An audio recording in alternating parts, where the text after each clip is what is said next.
welcome again to Panel on Panels, the podcast about all things comics and comics related. I am your host, Mike Gorgoni. With me, as always, John Campbell. Hello, Mike. And to my right, Donovan Von Eilert. Guten Tag, mein Freundchen. Such a lovely language, isn't it? Donovan, how are you doing today? Mein Wolkenkratzer ist kaputt. Oh, that's too bad. Ja. Oh, that's too bad. I mean, there's so many bad things happen to Donovan. I mean, yeah. It's not his fault. I mean, you know, the luck of the Germans, as they say. That's true, that's true. Das Craziness hier.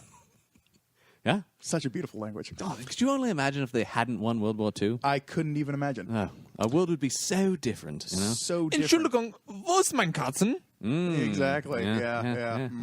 yeah. You know, he really speaks to me specifically. To the heart, really. Yeah, It's just, I know. It cuts to the soul of me. He's such a poetic man. Of course, this podcast is about podcasts, not about our benevolent German overlords. Well, yes. But Goes without saying, if you goes ask without me. saying. Today we're talking about, of course, my favorite Hulk run, and that's yes. Jeff Loeb's run on the Hulk. The idea of you saying that you like any other Hulk run is utter rubbish to me. I mean, As far as I can tell you, there is no other Hulk than what Jeff Loeb envisioned. He took everything that Greg Pak was doing, just threw it out the window. well, it was garbage. It was complete and utter garbage. Yes. Mein Haar Absolutely. ist schön und weiß. Ugh, you're exactly right. I couldn't have said it better myself. Oh, just in so few words, I know they say so much. It was succinct and to the point, and it was just he just nailed it. Grün ist alle meine Klosen. Oh, man. I agree. Such a jokester. Yeah. There's one thing the Germans are known for; it's their sense of humor. Oh, you know, I mean, I think of course. That's been proven time and time again. Just Donovan's proving it yet again. Yes, but as you were saying about the Incredible Hulk. Actually, he just called it Hulk. Oh, well, that yes, was of so course. brilliant. I about forget it. that. Yeah, once again, the succinctness of it. It's just he nailed it. A very German way Just of like doing it. the very successful Ang Lee film. Oh, yes. Hulk.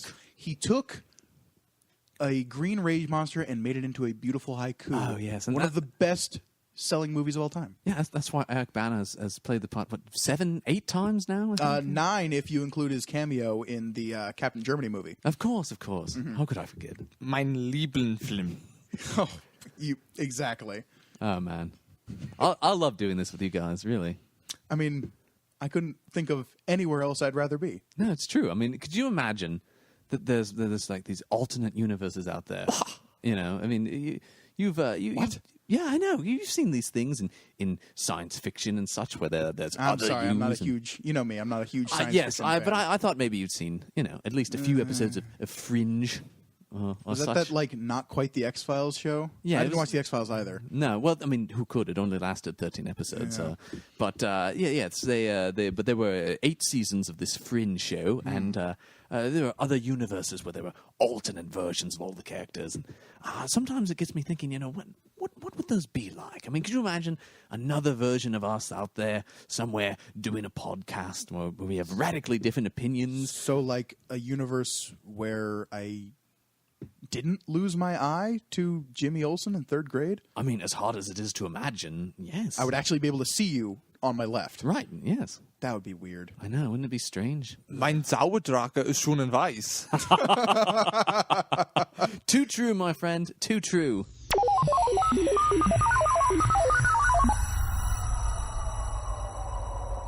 So today we're talking about alternate universes, right?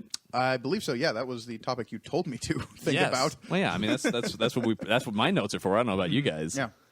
But yes, alternate universes. Comics frequently love to use them and have for probably their entire history, if you really think about it, going back to DC's obsession with the, as they dubbed it then, imaginary stories. Oh, Marvel always had their like what ifs. Yeah, Marvel had the what ifs. DC had the imaginary stories. Yeah. I'm going to go on record and say I'm not a huge fan of either one necessarily. But what do you guys' stance where it comes to alternate universes? I think some of them can be like super, super fun. I especially like some of the Marvel what ifs. Because I think those are really just posed as the what if this thing. And like they know it's crazy and they know it's insane. That's why they remove it from continuity or whatever. Sure, yeah. But some of them are super, super fun. I mean, I think at their best, it allows creators to do something new and interesting and imaginative with characters or storylines. At their worst, it's a crutch to sell books or like some kind of weird gimmick, Yeah, there are plenty of those. What if the Hulk was purple and his pants were green? I mean, Don't talk crazy, John. That's an amazing image. You know who would do that? Jeff Loeb. Oh, boy. Here we go again. Your hatred of Jeff Loeb. I'm just saying he was disregarding everything Greg Pak was setting up at the time. Boy. For the millionth time you've said it, I get it. Jeez. What were you going to say? Well, I was just going to say, sometimes alternate universes come in and for the benefit of the comic. Like you kind of have to consider Days of Future Past as like an alternate Absolutely. ending to the story that they're trying to rewrite, which is There's kind plenty of a cool alternate concept. timeline. There's something cool in Marvel that there are these alternate timelines that are presented as like possibly what if stories, but something insane that's happening with Secret War right now is kind of the mashing together of all of these possibilities or alternate realities. Right, That's exactly, fun. yeah. The what ifs get a little strange, and because you know it's a what if and you're going to be, kind of disregarding it at the end, you don't get as attached. I think that might be one of my problems with the what if to a certain extent is that I go, okay, this is a what if. Check my brain, I mean, it's sort of like I don't need to pay attention to this. This isn't. Yeah, but at the same time, they can be a lot of fun. I mean, one of my favorite ones is what if Hulk didn't survive Planet Hulk? I've not read that, so I don't. What if Hulk hadn't survived Planet Hulk? Well, then There'd be no Hulk? The woman he loves comes back to Earth for revenge. Oh, okay. His queen of planet Sakaar comes back to Earth and is just like, you're responsible for the death of my husband. Now you all need to die. And she's way more efficient at killing superheroes than Hulk ever was. Really? That's very impressive. Well, because she has no previous attachment to any of these people. Sure, yeah. So she's just out for straight There's up no vengeance. little puny banner inside of her telling her Right. no. Right. Wow.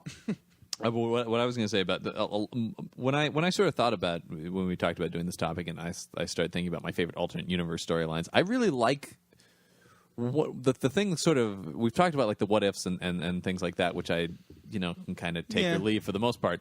What I really like is when the alternate universes are a part of the story. Oh, yeah. I mean those are like Like your Days of Future Past. Yes, exactly. Which is one of my favorite storylines. But where there's sort of like it's a consequence of something. This is it's a threat in some way to prevent this from happening, or it's colliding with our world in some way. Now that I'm thinking about it, X-Men has a lot of those. Yeah, no, they totally do. Age of Apocalypse is certainly certainly one as well. Yeah, there's a number of those. Well, because X-Men is so into like reality bending and things And time travel. yeah. The butterfly Hank effect. McCoy, when will you learn Yeah, He tries so hard. Never. He tries so hard. to mess up time is what he's Yes. trying so hard to do. And he's succeeding, according to Secret War. Oh, sure, yeah. Well, he's been messing up time for years now. That's what he does, right? Hank McCoy, messer of time. He could almost not be Beast and more just be like the time messer at this point. The Yeah. time messer, yeah. He's the 14th Doctor, where everything goes terribly, terribly awry. He forgets everything he's learned. The thousands of Becomes a years he's blue been around. furry. Yeah, no. Yeah. Little known fact that X-Men and Doctor Who take place in the same universe. Well, we're There's the getting crossover there. we're all begging to see. Oh, man, that would be so awesome. Actually, one of the I don't know if you, Wolverine versus the Daleks alone would be the coolest thing ever. what Ultron plus Cybermen.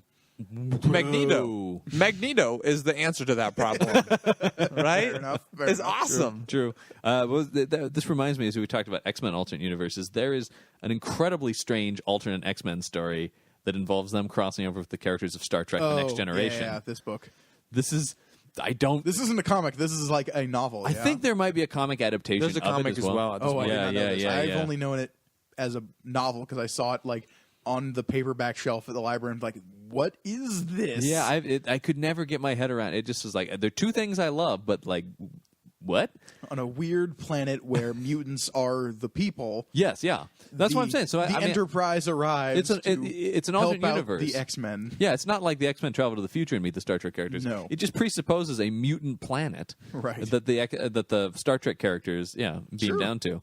There's also a Doctor Who Star Trek crossover. Yeah, but that makes more sense because the Doctor can go Sure. anywhere in space and time, so he can just show up on the Enterprise. I'm just saying, Star Trek has quite a bit, and you could almost consider the stuff being written now as an alternate universe because we've seen them enacted in the television show. you talking about the J.J. Abrams movie? Yeah. No, I'm talking and about the comics based on the yeah, but from yeah. the J.J. Abrams. Yeah, because universe, it's like, well, here's the same situation, but with a new set of characters that are playing the same characters, but from an alternate reality. and so their interactions are different, and it's really, really engaging. It's its own continuity, but it also kind of feels like an alternate universe because, again, you've had that source material from the original show. Yeah, for Because sure. that's what I think makes the strongest alternate realities is these echoes of familiarity that like come through. It's things that you recognize and go, wait, shouldn't I know what this is? But it's just slightly different. It like drags you back into interest. Well, you mentioned something, and we even a little bit outside of comics, although it's still It's connected related. in some ways, is Star Trek, which Man, is that first Abrams movie. Oh yeah, It's so good. But I'm actually going back to the original series, which is the introduction of the mirror universe. Oh yeah, mirror. I mean that's that, but that's something that's continued through Star Trek novels, through Star Trek books, because I think there is something that really captures people about this idea of like the what if, what if there were warmongers and Spock had a goatee and was evil, so Naturally. and Sulu's a rapist, pretty much. It's interesting, but yeah, I think there's the thing about like something's off, and then there's the full on like mirror universe, the exact opposite that I think people have always. The evil doppelgangers. Yeah, which leads me to something I want to talk about, which is looking at DC with the Earth 2. Well, they had 52. Yes, there are a lot of First, Earth, but John. specifically, I want to talk about Earth 2. Are we going to talk about Flash 123? Do you want to talk about Flash 123? Well, I mean, it's kind of the introduction of all that, where they can like vibrate at different frequencies to go into alternate universes. Yeah. And you go back and forth from Earth to Earth. That's kind of, in my mind, that's where it all begins. Is like they had these two, and they're like, well, we've got Barry Allen Flash and we've got Jay Garrick Flash. How do we justify that they're not like best friends and they know each other? Well, we can make them in alternate universes that they can go into through vibrations, which is kind of a cool. It's kind of a cool idea. I don't think it played as well then, and I don't think it was as strong then because it was a very long time ago. But it's a cool idea. It's the vibrating in different frequencies to go from. I only have a small problem with the Speed Force because it's become the ultimate Deus Ex Machina. I feel like You think so? it can The accomplish ultimate? anything. I don't know about that. I mean, it can go across time and space. So anything. Do you have trouble with Doctor Who then? No. I mean, I look at it much the same way that the TARDIS travels. Sure, and that is clearly a Deus Ex Machina. Okay. Well, but like the But Speed do you Force have a slowly problem with the TARDIS, then? No, because that was never like they never really hid what that was. The Speed Force was an eventual evolution of like, well, but it can also do this, and it can also do this, and it can probably also do this. But I'm sure there are limitations as well. Like sure, there are limitations to the Speed Force. I haven't read enough Flash to. Gurgoni, there are limitations. Oh, okay. The following are limitations. What are some of the limitations of it? I'm just here's the thing. No, it is funny, but they haven't explored it enough to get to those limitations. Like with Doctor Who, you're constantly showing new things that the TARDIS can do. Thank you for all the Who fans that are listening to this as well. Yeah. But the things it can do, and then you find out like, oh, he can't. The TARDIS can't land in like electrical storms. The TARDIS is a she. Yeah, Well, I know. I'm know sorry. that for a I know. fact, That's why I'm sorry. But can't land in electrical storms, and can't go to certain spaces too often if there are angels around. I mean, there are certain things that you eventually find. I know that there are things that the Speed Force won't be able to do. And we've seen before, like, oh, you can time travel? Guess what? It doesn't really change that much because what you do is going to cause the next thing, which is going to always work itself I'm actually back. glad we talked about it. This is one of my favorite alternate universe stories is Flashpoint. Yeah. Which is distinctly about Flash going back in time and changing something I do like Flashpoint, and like ruining the world. Yeah. mostly for the Thomas Wayne reveal. Yeah, that was crazy. Yeah, this is in this world specifically. Yeah, Bruce Wayne died, and Thomas Wayne is Batman. Yeah, and Martha Wayne is the Joker. that was weird. It makes sense. She went insane. It drove him to fight crime, and it drove her insane. And then there's a big thing with Aquaman and Wonder Woman being at war with each other in Flashpoint as well. The Amazons versus Atlantis. Yeah, which is a really cool idea. I mean, that is sort of the thing where you can by doing this, the alternate universes, you can do cool ideas like, well, what if the Atlanteans and the Amazons fought? Well, why would they? It'd have to be you take a small idea and you bring it to its logical conclusion, and that's what makes some of the best fiction. You take a small idea and then you extrapolate outward into like, well, if this is different, then clearly this would mean this, and then this would mean this, and this would change into this. Well, something we've talked about on the show before that's another, I think, great alternate universe storyline is Injustice. Oh, I love Injustice. Yeah, me too. Which year 4 has just started, I believe. Is it year 4? I want to say. No, okay, Yeah. wow. Yeah, they're doing a lot with that because I think there's 5 years in total, aren't there? I think? believe so. Before the game happens. Yes, yeah. Oh, the comics are a prequel. Yes. Well, the comics are what the game is about is the actual DC characters get transported to an alternate universe. Yeah. And what the comics are doing is building the history of that universe before the DC characters arrive. So Cool. yes, it's a prequel, but it's establishing the history of the world that they find in that game. That's awesome. Yeah, it's really cool. Superman being a dick. Well, yeah, and it's this whole thing about, like you said, it's sort of taking it starts with the what if Lois was killed, Metropolis was destroyed. Yeah. Superman becomes a tyrannical leader. I mean, it's that extrapolation of if this happens. And clearly, Then Barry this. Allen would try to follow Superman's lead because he's Superman. Why wouldn't you follow his lead? Right, so he right. kind of gets tricked into doing some bad things. And Green Lantern kind of goes along with it as well. But eventually, he's just like, no, screw that. And Yeah. then he gets... Well, a lot of stuff happens in Injustice. There's a lot of stuff happens. People die. Yes. It's bad news. Batman's awesome still, though. He's Batman always the is a coolest. constant. Batman is like the Dark Tower. Yeah. There will always be a Batman, and he will always be Batman Right, in right, every right. universe, Right. even if he's a vampire. Because Batman's the one where you're just like, that's still Batman. Batman is reacting the same way in either universe. Because what's that new movie that's coming out? Is it the guy who did the animated series, Batman the animated series? Justice League Gods and Monsters. Yeah. Where Batman's very interesting a vampire. alternate reality stuff, and Wonder Woman is like one of the new gods, and Superman is Zod's son. Yes. That's super interesting. Well, Batman is Kirk Langstrom, who's Man-Bad. Oh, well, and like that, they've lost me. But he's not Man-Bad. He's Kirk Langstrom as a vampire. Sure. And Michael C. Hall does his voice, so that's pretty cool. Can you turn into a bat? I don't know if he can turn to a bat. It doesn't come out yet. Maybe it'll be out by the time Because this then- is This out. out. Then And he would People have will the be same like, powers Of course, as it's Man-Bat. that. Well, we can talk about that maybe at some point on the podcast as well, maybe. Sure. I think That'd we be could probably awesome. devote a whole episode to the DC animated stuff, Yeah. specifically their movie endeavors. Yeah, of that's what I'm late. talking. Yeah, those sort of straight-to-video movies that they've been putting out are great, yeah. One of the things, and it's a fine line to walk, but that I don't like about what if stories is when you get a well-established creator coming in and it almost feels like I know better, right? If you guys, I don't know if you guys have read, there's Stan Lee wrote the origin story of Superman and Batman.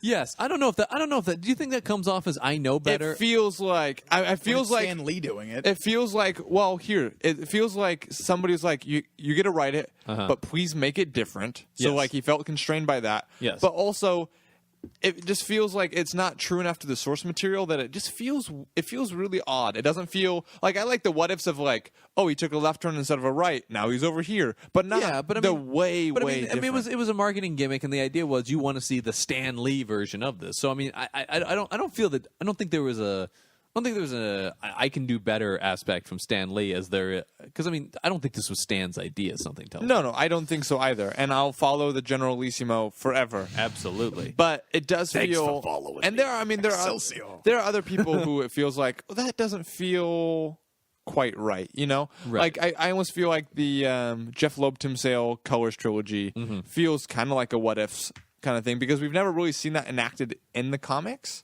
I don't know though. Those are so inherently tied to comics continuity, though. Yeah. The thing about those is that they can kind of take place anywhere, sort of. I mean, post the events that they take place Right, after. Yeah. But so then do you Hulk consider Gray is Hulk the Gray least is- couched in something. Yeah. So then do you consider stuff like what's the Alan Moore comic where he writes that last Superman story? Oh, whatever happened to the Man of Tomorrow? Do you count that as a what if or canon? Well, it was Because we haven't technically gotten there yet. Yeah, but So could it be considered canon? yeah, potentially. I don't know. I mean, that's the thing. Probably not because Crisis on Infinite Earths happened there.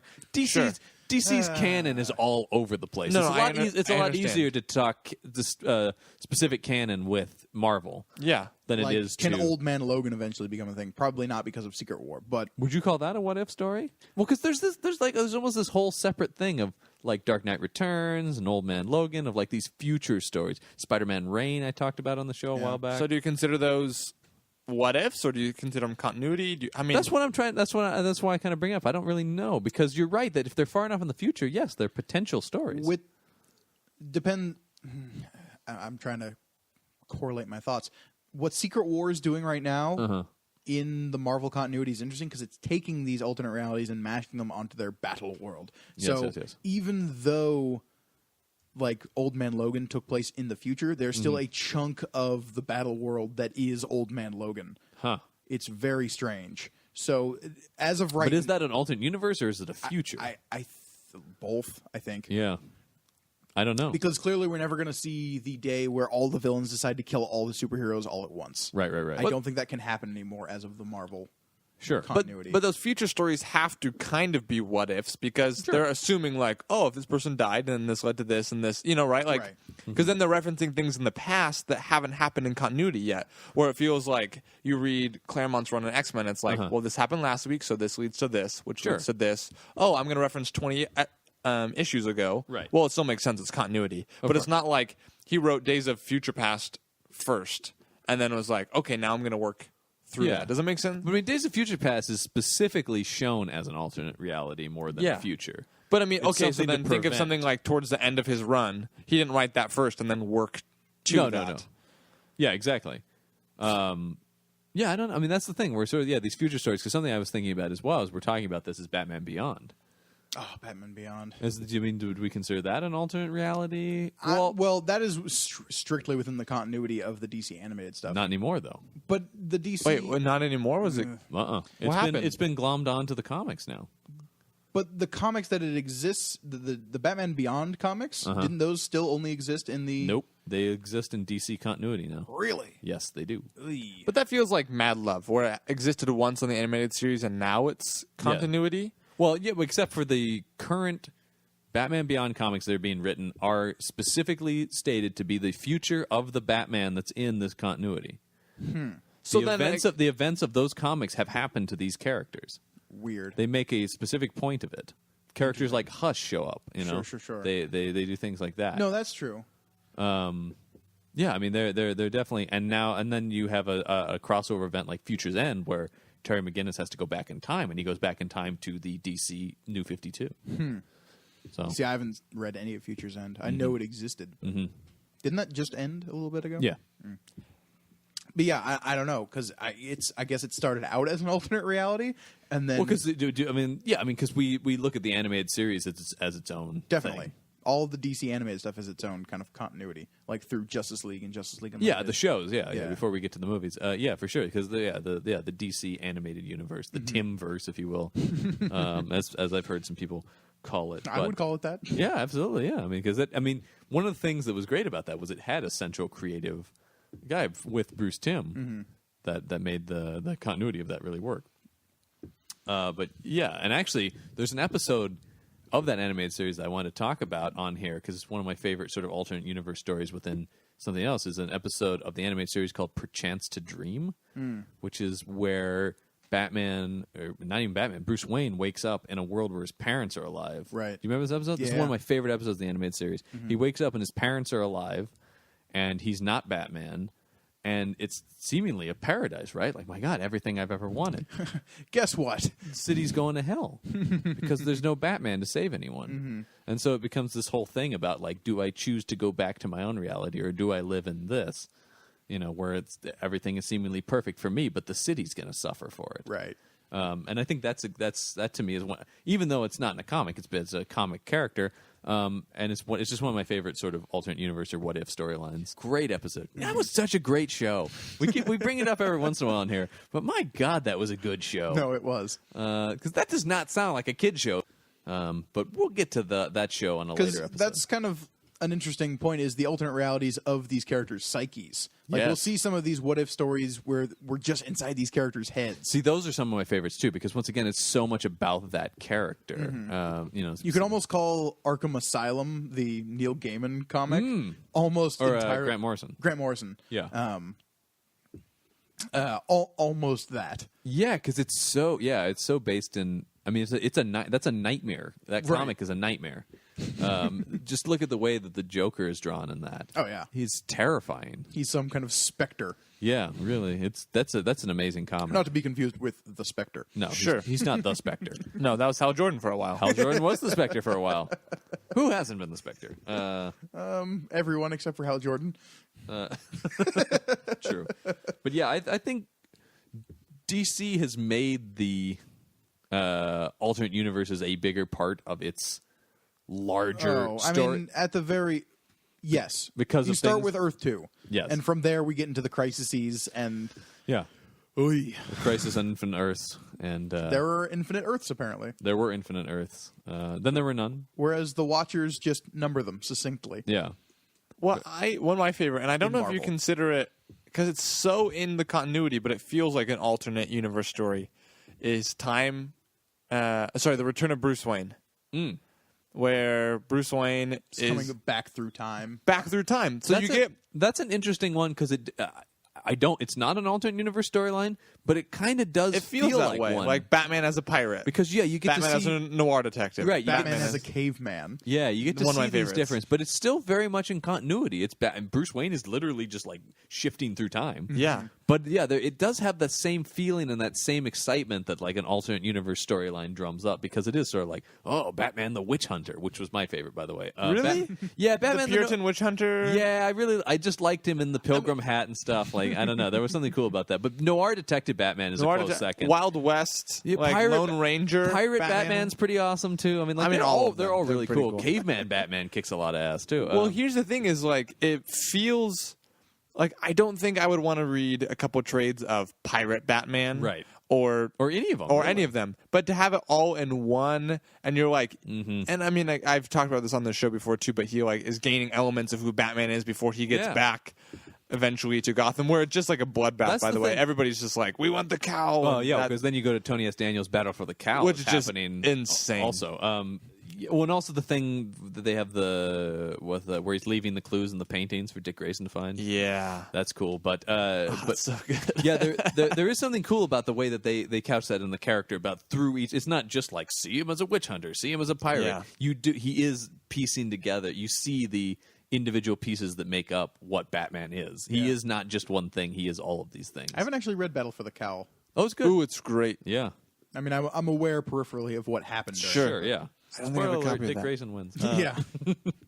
I just love makes Dick sense. Grayson. Me too. Yeah, he's great. Not that this is a thing about that, but No, it is. We keep coming back to Batman. well, because he's Batman. Well, there's been some great alternate stuff. Yeah, with Batman. I mean, Would you consider 0 Year an alternate? no, No? Nope. That's the new canon? Absolutely. So now year 1 is the alternate reality? sure, because anything before the New 52, for the most part, as I say that, Yeah. is not No, canon. it's true. Well, I mean, the but- whole idea behind 0 Year was to give the New 52 Batman an origin. But it feels like a separate library of canon. Mm-hmm. So year 1 is canon to the pre-New 52 world. yeah, that's almost its own thing as well, where they're sort of like, what's canon currently, and then that will decide what all the. We could have a whole episode about like what is canon. Oh yeah, and that would be a 6-hour episode, and it would end with us killing each We could other. also talk about who is canon from the New Mutants. Which, by the way, I've heard that they're making a movie. Yes, they are. They're making a New Mutants movie. Do you think Sunspot's going to be in there? Maybe. Probably not. Wasn't Sunspot in Days of Future Past? Yeah, I'm just saying, could that be a thing? No, because Sunspot made no impression in that movie. But could it be a thing? We're going to get Cannonball. We're going to get Wolfsbane. Yes. I hope a little Cable action. Yeah, I think that's more likely. I don't think we're going Tommy Lee Jones's Cable. Let me say they're calling this movie The New Mutants. This is a complete tangent, but I don't think it's going to be The New Mutants from the comics. I think they're just calling it that. Yeah, I know. That makes me sad. I like it could, the New it Mutants. could be a really cool movie. I like the New Mutants, though. Yeah, they're fine. Just another X book to me. Another X book. We're sort of on DC at this point. We talked about Flashpoint. Sort of.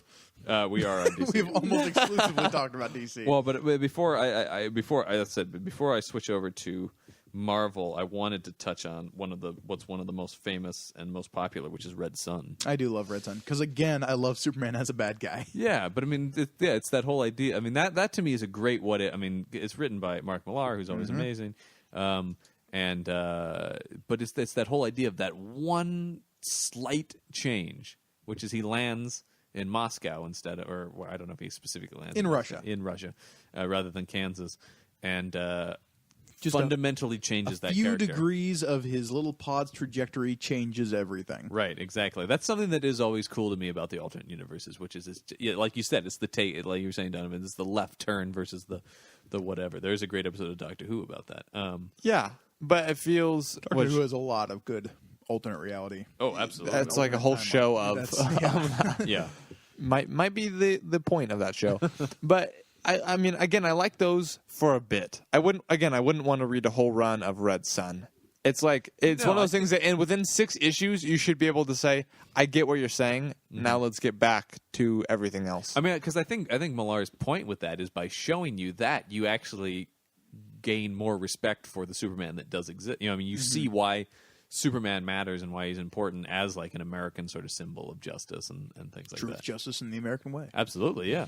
I mean, although in Straczynski's Truth, grounded, justice, but, the Russian way. yeah, I think lies, truth and cover-ups, oppression, the Russian way. Like Sadly, very true. But yeah. So I think that's certainly a popular one, and I think because of that, where it is like, That was one of the first alternate costumes they released in Injustice, actually, was the Red Sun versions. yes, of that's right. Yeah, super Superman. cool. yeah, it was very cool. There was even a Red Sun version of Solomon Grundy for some random reason, where he just had like the weird furry hat. Yes, that's right. That's right. I like that. I like that look on Solomon Grundy for some reason. Winters are cold. Comrade Grundy. Comrade Grundy. So yeah, let's talk about some of the Marvel. Solomon Grundy, born on Monday. yeah. Duh. Let's talk about some of the Marvel. This is more my wheelhouse. Yeah. Are there Marvel alternate? Are there Marvel alternate There's a few. realities? What are some of your favorite alternate realities? I mean, Dragoni, in the Marvel we're not going to universe? get away with this without talking about Ultimate. I was going to say, yeah, okay, yeah. Let's talk about that then. That was something I had written down. Kind of. I would have said a few years ago if you had asked me. I don't consider it an alternate universe, even though it kind of is. It's firmly one now. Oh yeah. I mean, because now that we actually have crossover stuff. I mean, was Spider-Man where that started? Like an actual Yes. first? That was the first time Yes. those interacted, and so that was the first time where even though like yes, they're separate things. That was the first one where when they announced that, I'm like, oh, it's an alternate universe. Huh. Okay, yeah, I guess it would be. But yeah, like the stuff they did in the Ultimate Universe, Ultimate Spider-Man specifically, just having that fresh start, which is another thing you can do in the Alternate Universes, which I've always liked. Yeah. I mean, New 52 did this with the whole DC universe. Yeah. Sure. But the Ultimate did this to great aplomb with Ultimate Spider-Man specifically. I feel like some of the other books maybe faltered a little bit along the way. I mean, in places. yeah. I think Ultimate is pretty solid. Ultimates is pretty solid. Ultimate X-Men started feeling a little samey once they started retreading a lot of the old storylines. Yeah.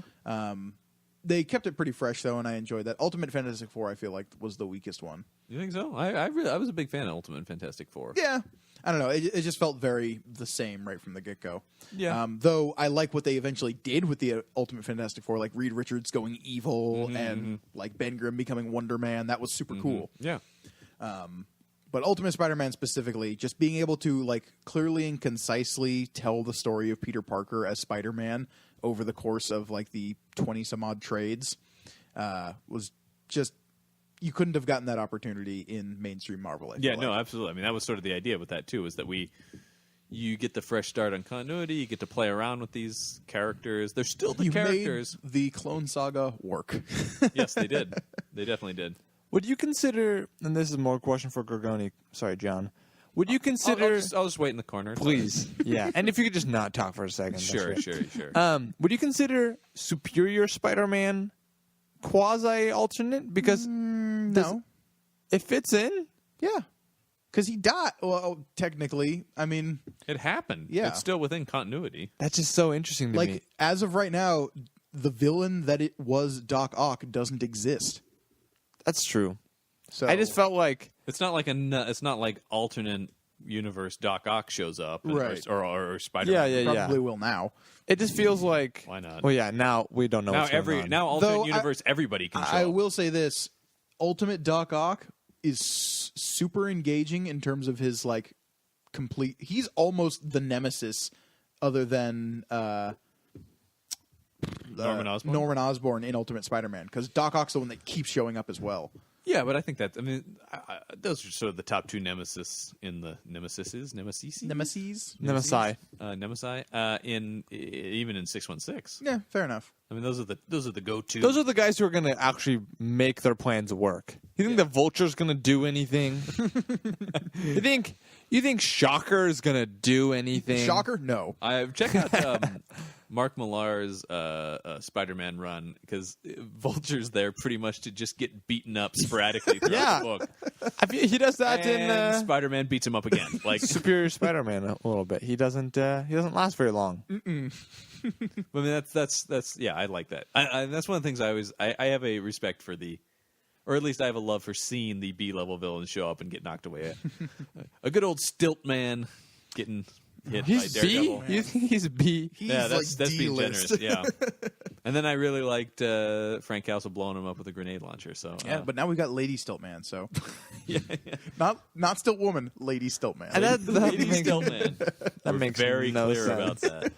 That makes no sense. Something that I think that was pretty cool in the Marvel universe as well are the noir stories. Yeah, those noir ones are pretty cool. Those are pretty interesting. Was there Spider-Man noir? There was Wolverine noir. Mm-hmm. There's Daredevil noir, I haven't read Daredevil which noir. I haven't either, because I thought, what the hell's the difference? Daredevil already like super noir. You know what? Who's writing it? You know what? One of my It's the opposite. One of my favorite ones, and people should check it out if they haven't read it, is Luke Cage noir. Ooh, It's like blaxploitation.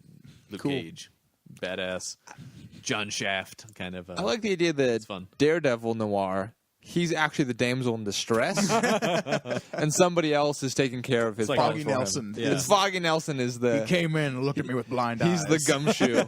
Yeah, that'd be awesome. Yeah, but I feel like they will experiment in the books in a different way than DC will make it this very like sci-fi, like, well, on another Earth there are these other people, and they're coming together in a clash of whatever. That's kind of what the big Forever Evil arc was, that the crime syndicate came and knocked out all the superheroes and took That over. always bothered me a little bit, that they were called themselves the crime syndicate. Sure. Ultraman, Owlman. It just makes perfect sense.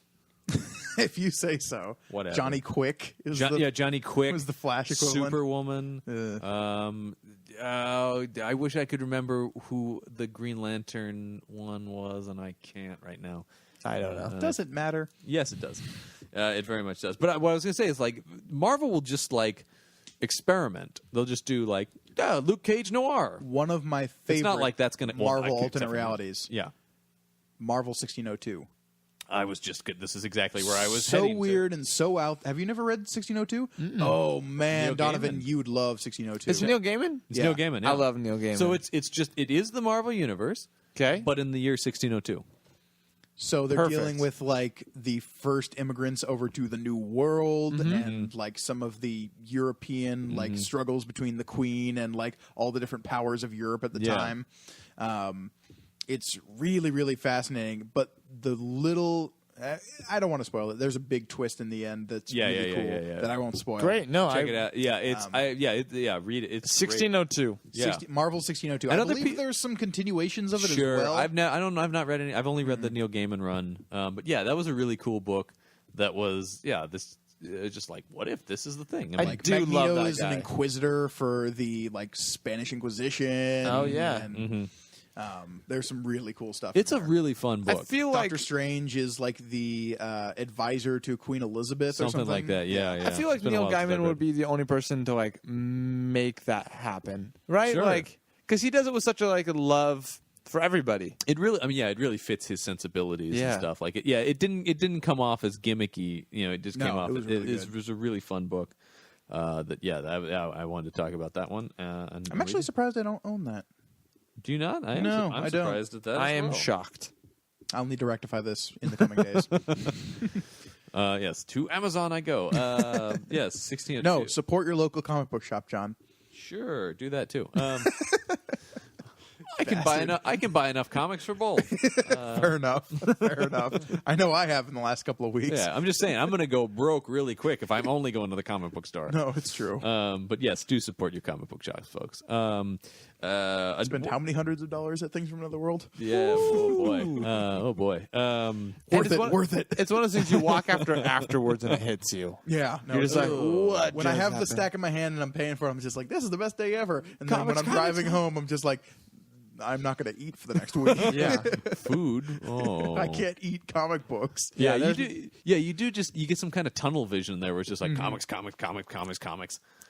And then, food. Shelter. That's a problem for future Mike. Yeah. gasoline. He is. Past Mike is the worst, all I'm saying, as a representation That of guy's present Mike. Yeah. Our past selves are dicks. Past Mike is just not thinking about the long term. Yeah. No, I get that though.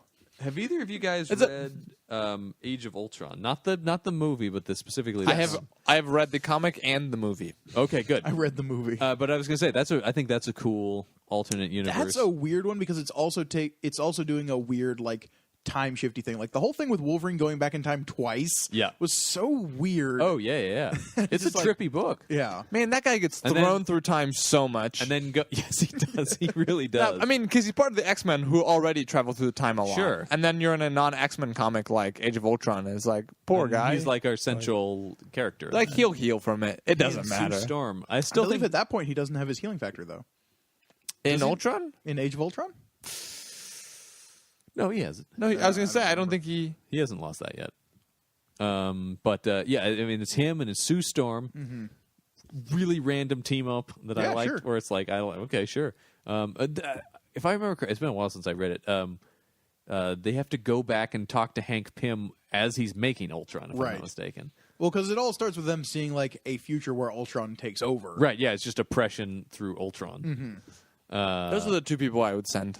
Yeah, Wolverine and Sue Storm. Well, Person who can make and them both Adeline. invisible and the perfect killing machine. Right? Because they and Adeline. were in Age of Adeline, remember? Yes, that's right. That's right. They were in the film Age of Adeline. So I thought it was a lead up. The whole time I was watching Age of I never thought Adeline. this movie would come up again ever. Here it is again. When I was watching Age of Adeline, I was like, "Oh, this is the setup for Age of Ultron because they're going to send Wolverine, and Sue Storm, and Adeline." The worst thing that happened in this podcast was you accidentally seeing that movie. It's an honest mistake. Oh boy, yeah. They put it up. What do they expect when you go the age of age of the thing, yeah. The age of movie. There can't possibly be another. So what? movie. I mumble. There Then they can't said poss- Theater 6, and I went to Theater 6. Didn't everything came out this last summer? Age of Mad Max, Age of Jurassic, Age of Age of Jurassic. That's just the way I speak. Age of Terminator. I don't know. What are these movies? They're all Age of something, right? Age of Pitch Perfect 2. Wow. Deep cuts. Yep. It's an alternate universe where they're not good at acapella. It's a very bad movie. It's It's not fun to watch. Yeah, they can't. Those girls can't sing. So, were there other Marvel ones you wanted to talk about? Anything with the other Marvel? We touched on Age of Apocalypse a little bit. Well, We this touched on- is Marvel and DC. I think I brought this up before, but the amalgam comics. yes. Let's put two people against each other Sure. and fight, and then after that, let's put them together and have them team up against the villains that are now also combined. It's a super random comic. Yeah. The only person I've ever seen to have it is Uncle Paul, which is where I read that the comic. mythic Uncle Paul. I read One it. day we will meet him. I read that Someday. all Someday. straight through on his couch. I remember this vividly, but it's so weird, but it's kind of cool. This No, there's a lot of fun, like weird mash. Like that's a literal mashup comic. yeah, they get mashed. Yeah, that is together. a mashup. Yeah, that's in. But there's some other great mashup comics. I mean, I talked about Alien vs. Predator, and I mean that started out as a weird mashup. Yeah, but is that an alternate universe? No, but then you get into like Alien vs. Green Lantern or Alien vs. Batman. Yeah, true. Star Trek just met Planet of the Apes. Yeah, what? You didn't know about this? No. This is yeah. They start and the thing I'm really Does excited Spock for. interact with Dr. Zaius? Answer. I me haven't. this. I have not read it yet. But I can only imagine. Star Trek meets Green Lantern as well. Interesting. Just makes sense. Wait. Do they go to Oa? Is that the? I guess Is it? I haven't read any of that either. Or is it? Do they? No. Or Here's does what Hal Jordan go forward in time? No, wait. You never said Hal Jordan. They meet Green Lantern. They go to Lobo, who is the Green Lantern planet. Oh, not Lobo. Dang it. Mogo. I always say Lobo. Mogo. Lobo, the main man. Yeah. Oh, yeah. He's not a planet. Voiced by Brad Garrett on the animated series Superman. But Mogo, they go to Mogo, and then they're like, oh, now we've met Green Lantern, the planet. It's like 2 pages. Yeah. God, how Mogo's just disappointing like, would that be? Sup? Isn't there? Well, we've talked a little bit about this, but Secret Wars is going on now, where there's a ton of these alternate universes, and they've spawned more alternate weird realities with all the Secret War titles. But I mean, I'm a great lover of the Western, and do you know this Jerry Duggan book that's going on right now with the Marvel Universe in the Old West? Yeah, Sheriff Captain America. Sheriff Captain America. Oh, cool. Corrupt Mayor Wilson Fisk. Yeah, that's a fun book. Isn't like the coroner Bruce Banner or something? Yeah. Oh, man. Doc, Doc, come on, Doc Banner. Yeah, and then you've got like because what's interesting is the lead up to Secret Wars had a lot to do with the Beyonders, our character in the Marvel Universe that tinker with reality and make weird stuff, and they're trying to wipe out everything. And Doctor Doom was like, "Nuh-uh, bitch, it's my reality to wipe out." I was pretty sure. Dead on Doctor Doom, by the way. If you want to know how he spoke, he was like, "I am Doom. You don't fuck with this." Also, exactly how he talks. Word for word. That was verbatim. You're reading from the comic. But right like now. you see, like as Doom was like trying to go back in time and trying to stop this from happening and destroying other universes, you see like Doom infecting some of these alternate realities, and it's super cool and weird and just like, oh no, the Thors aren't worshiping Odin, they're worshiping Doom.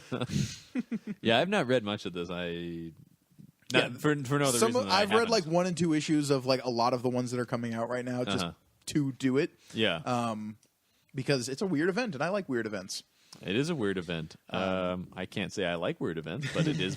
I will agree, it is one. Did you guys read Gotham by Gaslight? Yes, that's a great one. Have you read that one, Gorgoni? It's like I'm told I should read it because it's totally up my. Yeah, it's like it's Mike Mignola. Oh man, yeah. It's like steampunky Batman. Steampunk Batman. Like yeah, it's cool.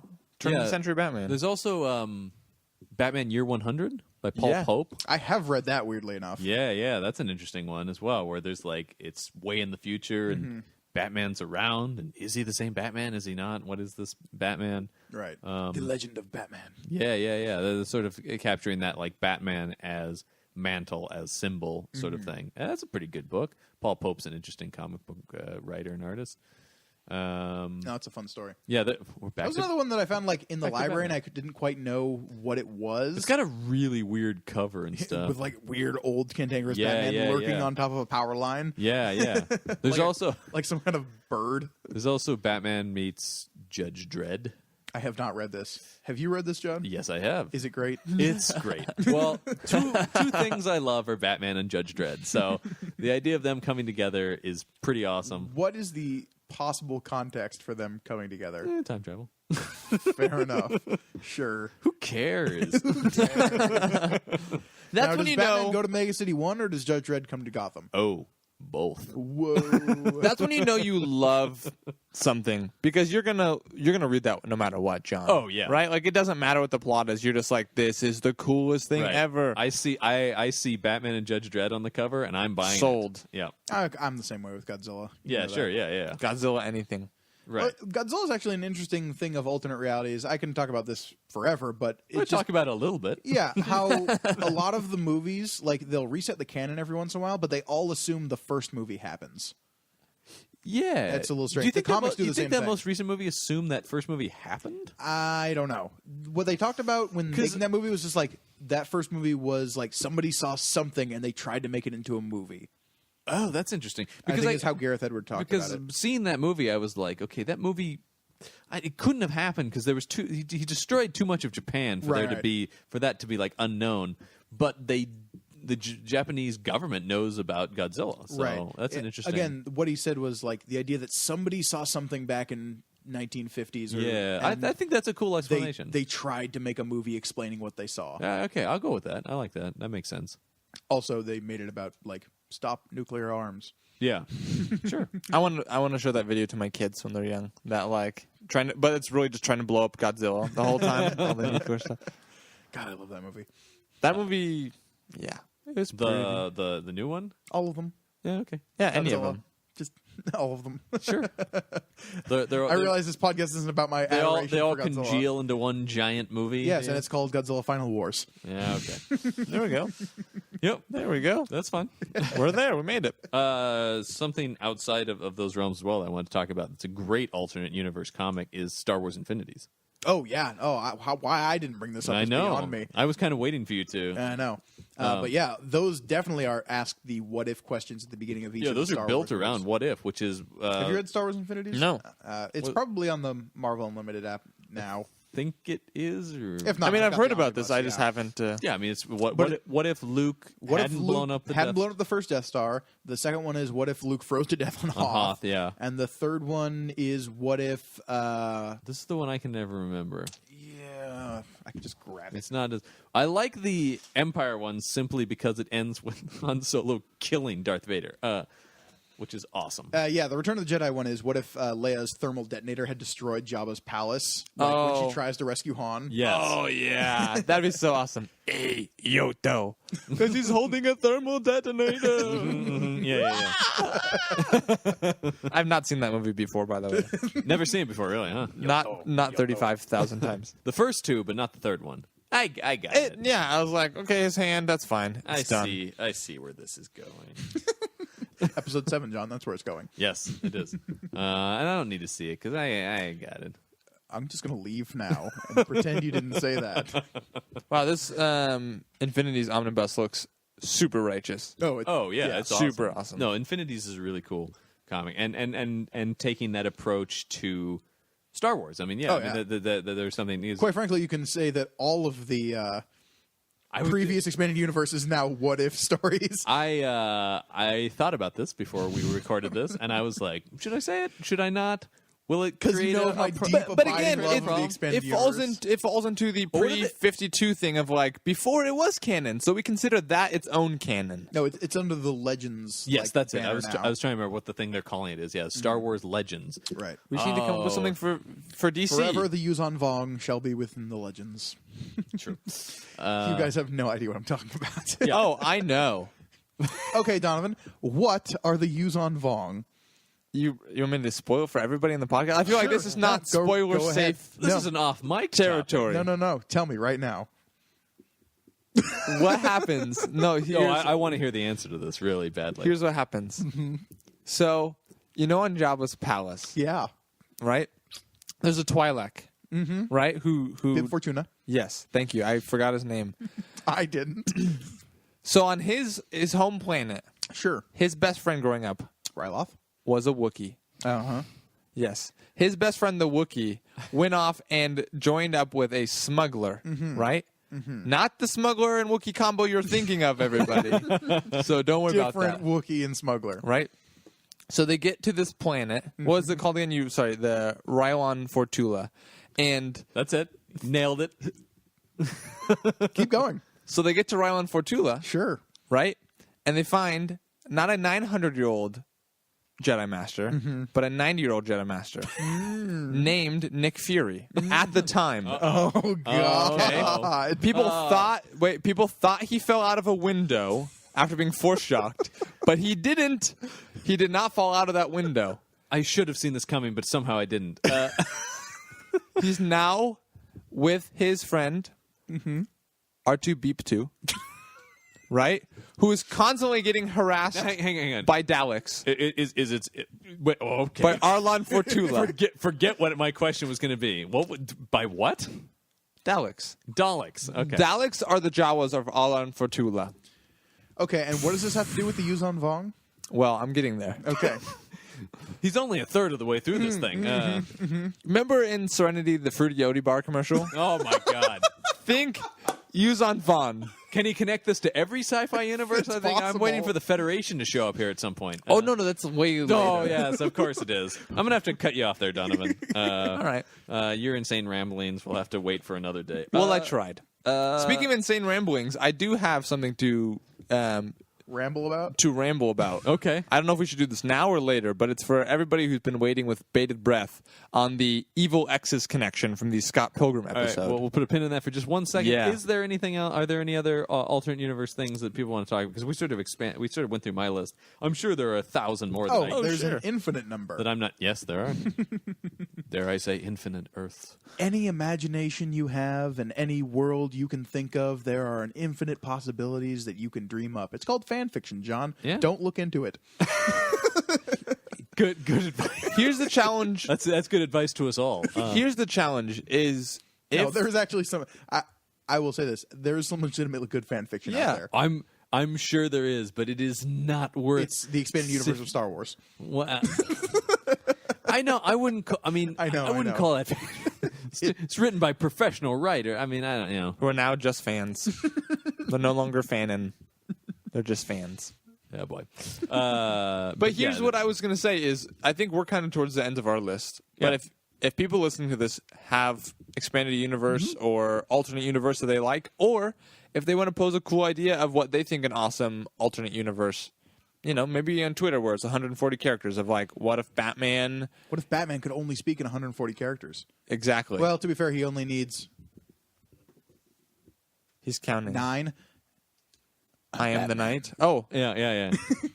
I'm Batman. Yeah, that works. So if people have alternate realities, or if they want to talk about it, or if they want to email us about it, or write on our Facebook page, Where can they do that? Well, that's a great question. There's a few mediums. Tweet at us, Twitter. Follow us on Twitter. We're at Panel on Panels. You can look us up on Facebook. We have a Panel on Panels Facebook page. You can email us straight, panelonpanels@gmail.com. Yes. We have a Panel on Panels Instagram now. Great post on there. And Panel on Panels Pinterest, where we're pinning stuff that we talk about on the episode. Or I'm actually still waiting for somebody to explain to me what Pinterest is, but John has not been on the Pinterest page yet, but No. we that's actually be a live reveal on an episode coming up. you can if we could just give me like a quick rundown on Pinterest, Tumblr, Snapchat. So, John, any there's of this thing called the internet. All right, we're gonna have to go Invented back even further. Okay, Al Gore It's was a series man of tubes. that Al Gore put together Gotcha. for Yeah. world domination. Right. Well, he does rule the world now, so He's the first emperor of the moon. it's His true. plan worked. And saver of whales. Yeah. So yes. So Donovan, I'm sure listeners are waiting with bated breath. Yes. For the So answer. This I was said I was going to weeks tweet. ago. I was going to tweet this. It has been weeks, and it's been with me this entire time. I'm sure it's been with our listeners. Of course. I don't think I'm going to be able to tweet this just because it is a little bit more immense than I had hoped it to be. Okay. But what the idea is can we connect all of the evil X's in Scott Pilgrim through movie universes? So people have been in movies with people who have been in movies with people. 7 degrees of Kevin Bacon with all of the evil X's and Scott Pilgrim. Yes, there were a couple rules. The twins, 5 and 6, The Kadianagi twins. Thank you, count as one. Yeah. Well, they're presented in the movie as They're one. presented as one. The next rule was you could only use Scott Pilgrim once. Yes. And the third rule was you can only use the same movie and or actor once. Right. So I couldn't connect them all back to the same movie that they were all in. Yes. Scott Pilgrim. Scott Pilgrim. That would break. So- that would break all the rules.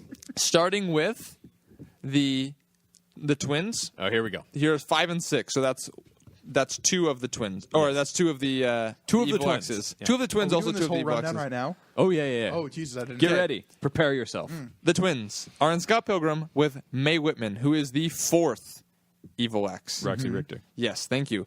Who is in Arrested Development with Isla Fisher, Yes. who is in Now You See Me with the Mr. Mark Ruffalo. The Mr. Mark Ruffalo. Yes. In the, The Great Water Ruffalo. and the Water Ruffalo of the Great White North. Okay. Who is in the first Avengers. This will become very important in a moment. He's in The Avengers. The Avengers, yes. With Tom Hiddleston, who plays Loki, of course. Who's in Midnight in Paris with Owen Wilson. Who's in the Darjeeling Limited with Jason Schwartzman. Who's in Freaks and Geeks with Linda Cardellini.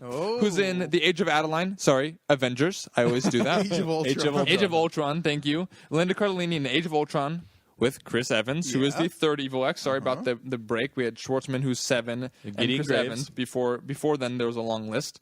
Chris Evans, the third Evil X, is in Snowpiercer with John Hurt, who is in the Harry Potter movies with Gary Oldman, who is in Book of Eli with Denzel Washington, who's in Remember the Titans with Kate Bosworth, a.k.a. Lois Lane from Superman Returns with Brandon Routh, the third Evil X. That's right. Brandon Routh. And the great thing about this list is it wasn't possible without two recent additions, the Age of Ultron Yes. and the new Flash series, which Brandon Routh was just on The Flash with Tom We can use Cavanaugh. TV shows? Yes. Okay, With apparently. acting in anything. I think we used Arrested Development as well. Yeah, just fair that enough, they've fair enough. acted together. Yes. Flash with Tom Tom Cavanaugh. Cavanaugh, who was, of course, Ed on the show Ed. Yep. With Justin Long, who was on New Girl. And on New Girl was the, I can't forget his name, but he played Matthew Patel on in Scott Pilgrim. Dang. He did it. So that is... He did it. That is several people and movies long. Hopefully, I put in like a ding, ding, ding, ding, ding, ding sound. The Brandon Routh connection took 2/3 of the time. That was the most. I was like, how is this going to work back and forth through? You're posting on our Instagram the insane conspiracy There web you built. is a web of just like, and there's lots of dead ends. Ed Begley Jr. was on there, was not used.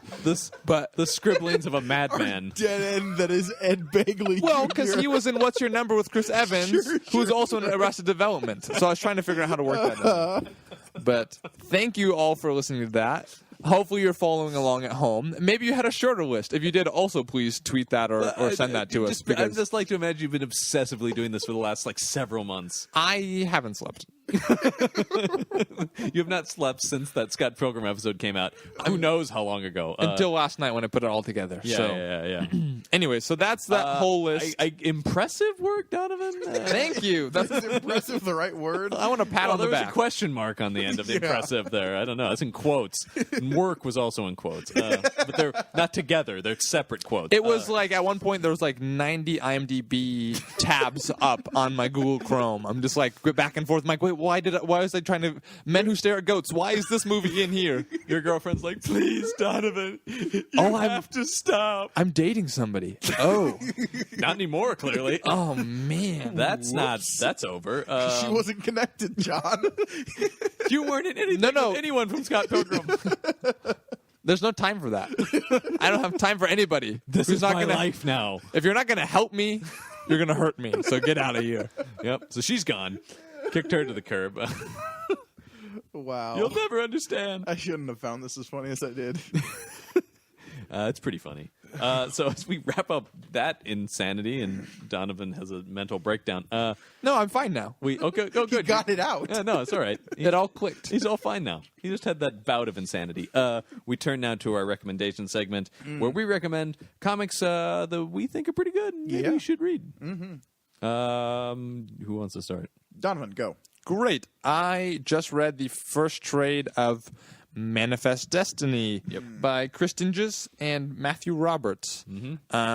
Awesome. It's I think it's been mentioned maybe on the show before, Yeah, but I think I brought it up before, but if not, John, you did recommend and loan it to me, so that makes sense. This is an alley-oop recommendation. Yeah, Yes, that's this what is we call a long distance alley oop. Yep. Long play. But it is the idea to remind people is what if Lewis and Clark weren't taking a survey of the land for Jefferson, thank you, but they were clearing the land of monsters and kind of getting a survey of what terrors were here. Awesome. Yep. Really cool. You see them write and rewrite history, which is the best part of this comic of there's separate journals for what we're sending to the president and what we're sending to the people to read. Right. And all the people on the crew are people who really want military I'm losing all my words, but promotions. Thank you. Yeah. To myself. They're also for kind of remembering some of them, but are all of them are expendable. expendable. They're Right. criminals. Nobody has a family. Right. Nobody really knows what they're getting themselves into. Yep. It's really awesome. It's a great comic. It's really fun. It's super fun. There's a Buffalo Centaur sort of Yes, there person. is. They don't know what to call There's him. a badass Sacagawea. Yeah, she's great. Yep. She's. I don't think they would get very far without her. No, to be honest with you. no. She Anyways, saved them but so it's many times. no, it's really fun if you like. kind of history. If you like, I guess is kind of an alternate universe. I was not planning it's this. like but- alternate history. Yeah. Yeah, which history fiction, which is Whatever. kind of fun. But historical fiction. Yeah, it's a super cool book though. It's great. It's a image book. Of course it is. They're doing a lot of good stuff. So they're a pretty good company. you should check it out. It's really if any of that is interesting to you, I promise you it pays out pretty hugely. Yeah, it's So, great. read Grigoni, what are you recommending? I got 2 recommendations this week. Okay. They're a bit more straightforward. The first one is one that, again, you recommended to me. I don't know. I think you've recommended this on the show as well. I have recommended this on the show. And that's I love this comic. Manipul's the New 52 Flash comic. Yes. Wait, hang on. Can we just... You're recommending a DC book. I know. And it's the feels Flash. dirty. He uses the Speed Force. Can we not do this right now, guys? Wait, No. Because we should talk about Francis Manipul and Brian Buccella's. Yes. It's great. That at least the first trade, which I have read, is pretty great, and I do want to It now doesn't track down the disappoint. rest of them. Yeah. They did 4 trades of their stuff. Cool. Because I'm going to be quite honest. I've gotten into the Flash recently because of the TV show. I think a lot of America has. It's doing I'm very a well. self-admitted not a huge DC guy, but their television has been quite superb. Pretty solid. I mean, I've got my problems with Arrow, but Flash this season alone has just kind of blown my mind. so good. That show's insane. So and good. If this comic is any indication, there might be some good Flash comics out there too. There are. There really are. So yeah, I highly recommend. And they've taken over Detective Comics now. Oh, fun! Yep. Cool. I might have to check that out then Yeah. because Batman is superior to the Flash. I agree. Yeah, there's no denying. Flash still awesome though. No. All right. I'm coming around. So what's your other recommendation? My second recommendation is Indestructible Hulk by Mark Waid. Yes. His run on the Hulk. I just recently rounded out that collection. And, Yeah. oh damn, it's good. That's really awesome. It's a really good Hulk run. And I'm a huge fan of the Hulk. Yep. I am not as much a fan of the Hulk, but this is really good Hulk. This is really good. I mean, it's no Planet Hulk, but It's better than that in my opinion. But whoa, we shall come to blows on that, sir. this is more in line with the kind of Hulk I want to read. Sure. But yeah, no, that whole run is a lot of fun. It does some really weird stuff with time travel at the end. Oh yeah, it does. And it's actually, in hindsight, kind of setting up some Secret War stuff as well. Mm-hmm. Well, Hickman's been Hickman's crafting this been for kind of years, crafting it. and apparently Wade was also sewing some of those threads. I think In he might on have it, talked yeah. to Hickman. So yeah, I would definitely recommend Mark Waid's Yeah, me run on too. I think that's a great Indestructible comic. Hulk. Yeah, it's fantastic. And his follow-up, Which because is he did just- some more Hulk, yeah. It's just Hulk. Yeah. Yeah, which is really cool.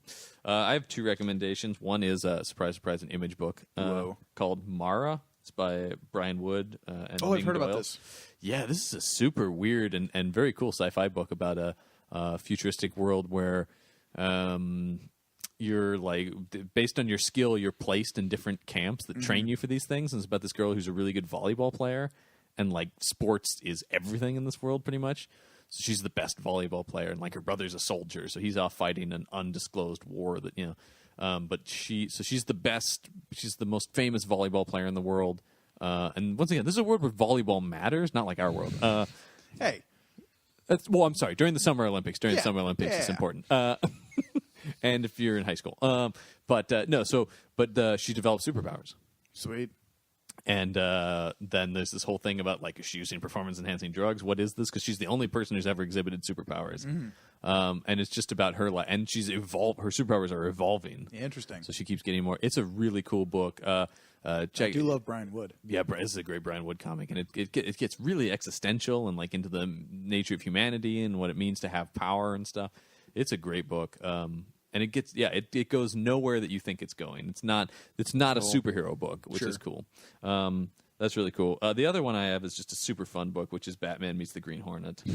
Oh yeah, that's Kevin Smith, right? Kevin Smith and Ralph Garman wrote it, and Ty Templeton's the artist. It's set in the Batman 66 universe, and it's meeting the Green Hornet 60s TV show. Nice. Green Hornet and Kato, and you can watch them fight General Gum and the Joker.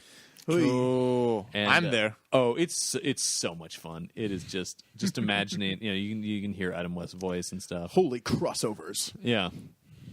Robin, should we trust the Green Hornet? They're known criminals, but we have no choice. That kind of stuff. It's a really fun book, and it's a direct sequel. Holy plot holes, Batman. It's a direct sequel to the episode of the 66 Batman show where the Green Hornet and Kato show up. They specifically reference that, going, Nice. well, the last time we met, I let you go, but it won't happen again, Hornet. That kind of stuff. That's just a bit of fun, if you will. Check that. And it was cool that DC and Dynamite were able to get Donovan, together you're on that. signaling. Well, I was also going to mention, this is just fun for people listening. Hopefully it's fun. I didn't tell you guys this before. We'll see. A good friend of mine has been listening to the podcast, was asking me, like some of our recommendations, what he should get out of those. Uh-huh. I recommended Superior Spider-Man, because Spider-Man is one of his all-time favorite heroes. Yeah. And Scott Snyder Batman. He says, I don't like Batman. I don't want to read Batman. I don't get the character. So I said I don't get you this don't guy. I said you don't have I said you don't have a choice. So he's like, okay. So he gets the two of them. He listens to this podcast and he doesn't like Batman? I mean, he likes Batman. He just doesn't. That's not what he's going to put his. All right. I'm just saying his energy that would be a into. tough listen. So he's enjoying the show though. So he is texting me during Superior Spider-Man. He's like, "This is great. This is amazing. Did this just happen? All these kinds of awesome things. Great. He loved it." Text me the next day. I'm 3 pages into the Scott Snyder Batman, and I love this. Yes. And as he's going through, I'm getting more and more exuberant text to the end where he goes, I can't believe this, but I liked it better than Superior Spider-Man. I want to pick up the next trade. I mean, it was one of those just things. the first trade, so that was He just read the Court of Owls. Ooh. We're talking about when the So maze is shifting, and he's like, I'm losing my mind and reading this comic. So good. So, yeah, that was great. So, please, if you have other things like that, if you are listening to this and you like us and you like our recommendations, let us know that so we can keep recommending Absolutely, things yeah. that are awesome. Yeah.